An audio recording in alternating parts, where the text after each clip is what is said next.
नोएडा की सड़कों पर कल जो आगजनी और बवाल हुआ उसकी तस्वीरें अब तक पूरे देश ने देख ली हैं। ये हर कोई जान चुका है कि वेतन बढ़ाने की मांग को लेकर शुरू हुआ मजदूरों का शांतिपूर्ण प्रदर्शन अचानक खौफनाक और हिंसक हो गया था। लेकिन आज हम आपको वो बताने जा रहे हैं जो कल के धुएं के पीछे छिप गया था। आज हम बात करेंगे उस तबाही के असली आंकड़ों की। हम आपको बताएंगे कि इस पूरे बवाल में कितने करोड़ों का नुकसान हुआ है, कितनी गाड़ियां जली, कितनों पर एफआईआर दर्ज हुई और कितनों को रातों रात जेल की सलाखों के पीछे भेज दिया गया। इस हिंसक तांडव के बाद प्रशासन और पुलिस एक्शन मोड पर आ चुकी है। ताजा आधिकारिक आंकड़ों के मुताबिक नोएडा पुलिस ने इस खौफनाक बवाल और दंगे के मामले में अब तक कुल 56 उपद्रवियों को गिरफ्तार कर लिया है। इन सभी को दंगा भड़काने, सार्वजनिक संपत्ति को नुकसान पहुंचाने, आगजनी करने और पुलिस बल पर जानलेवा हमला करने जैसे संगीन धाराओं के तहत सीधे जेल भेज दिया गया है। इसके अलावा वीडियो और सीसीटीवी फुटेज के आधार पर सैकड़ों अज्ञात लोगों के खिलाफ कई अलग अलग थानों में एफआईआर दर्ज की जा रही है। मुख्यमंत्री की तरफ से साफ निर्देश जा चुके हैं कि किसी भी असामाजिक तत्व को बख्शा नहीं जाएगा।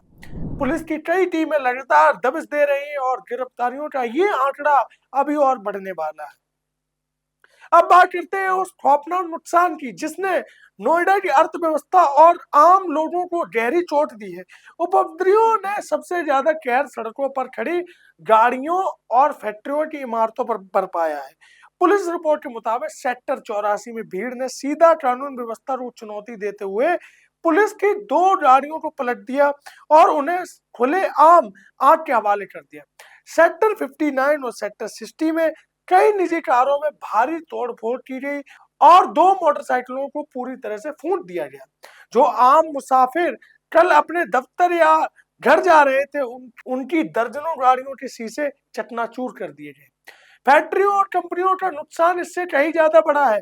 होजरी कॉम्प्लेक्स और फेज 2 के इंडस्ट्रियल एरिया में पत्थरबाजी के कारण कई फैक्ट्रियों के मुख्य गेट, सुरक्षा कैबिन और कांच की इमारतें पूरी तरह से तबाह हो गई। दहशत का आलम यह था कि दर्जनों मल्टीनेशनल कंपनियां और कारखानों को अपना काम तुरंत रोकना पड़ा और फैक्ट्रियों में ताला लग गए। एक ही शुरुआती अनुमान के मुताबिक संपत्तियों के नुकसान और प्रोडक्शन ठप होने से नोएडा के उद्योग जगत को कई करोड़ों रुपए का सीधा नुकसान हुआ है। जिन कंपनियों के शीशे टूटे हैं और मशीनें डैमेज हुई हैं, उनका असेसमेंट अभी भी जारी है, यानी कि उनका अनुमान लगाया जा रहा है कि कितना उनका नुकसान हुआ होगा। इस हिंसक बवाल का शिकार सिर्फ पुलिस या कंपनियां नहीं हुई, बल्कि इसका सबसे बड़ा खामियाजा आम जनता ने भुगता है। जब उपद्रवियों ने चिल्ला बॉर्डर और मुख्य सड़कों पर कब्जा किया तो दिल्ली नोएडा के बीच मीलों लंबा जाम लग गया। हजारों लोग, जिनमें स्कूली बच्चे और एम्बुलेंस भी शामिल थे, घंटों तक इस खौफनाक माहौल के बीच सड़कों पर फंसे रहे। कई एम्बुलेंस समय पर हॉस्पिटल नहीं पहुंच पाए, जिससे कई मरीज गंभीर हालात में हॉस्पिटल पहुंचे। स्थिति इतनी बेकाबू हो गई थी कि पुलिस को आंसू गैस के गोले दागने पड़े और बल प्रयोग करना पड़ा। इस दौरान ऑटो और कैब चालकों ने मजबूरी का फायदा उठाते हुए फंसे हुए लोगों से 3 गुना ज्यादा किराया वसूला।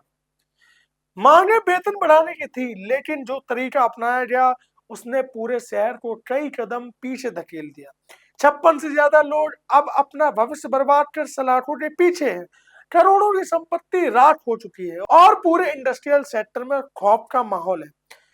क्या इस भारी हिंसा और आगजनी से किसी भी मजदूर का वेतन बढ़ा? नहीं, उल्टा कई घरों के चिराग अब गंभीर पुलिस केस लड़ने में अपनी जिंदगी दांव पर लगा चुके हैं। कानून अपना काम सख्ती से कर रहा है, लेकिन नोएडा के माथे पर कल जो दंगे का दाग लगा है उसे मिटने और कंपनियों का भरोसा दोबारा जीतने में एक लंबा समय लगेगा। सबसे हैरानी की बात यह होती है कि जो इस प्रकार के दंगे होते हैं, लोग बसों को, सड़कों पर खड़ी गाड़ियों को तोड़ते हैं, फोड़ते हैं और सरकारी संपत्ति को नुकसान पहुंचाते हैं। एक बड़ा सवाल सामने आता है, जब संविधान में आपको शांतिपूर्ण धरना प्रदर्शन करने का आपको अधिकार मिला हुआ है, आप शांतिपूर्ण तरीके से आप पुलिस के परमिशन लेकर आप अपना धरना प्रदर्शन कर सकते हैं, तो ये उग्रता किस हद तक सही है? जो वेतन बढ़ाने की मांग को लेकर सरकारी संपत्ति को जो नुकसान पहुंचाया गया, वो किसका पैसा था? एक बड़ा सवाल सामने आता है। क्या वह पैसा क्या वह पैसा किसी नेता का था? क्या वह पैसा किसी बड़े अधिकारी का था? नहीं, वह पैसा आम लोगों का था। लेकिन ये हमारे देश की विडंबना है, हम समझते नहीं है।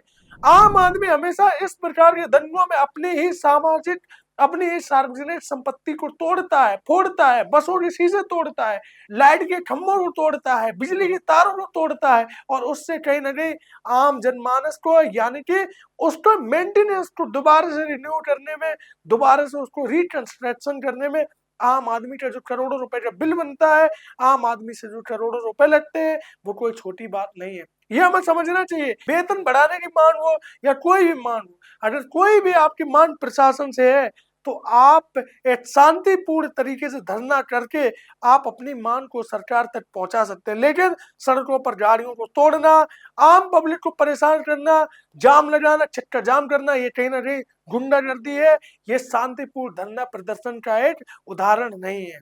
आप देख रहे थे नेशन ब्रॉडकास्ट। बहुत-बहुत धन्यवाद।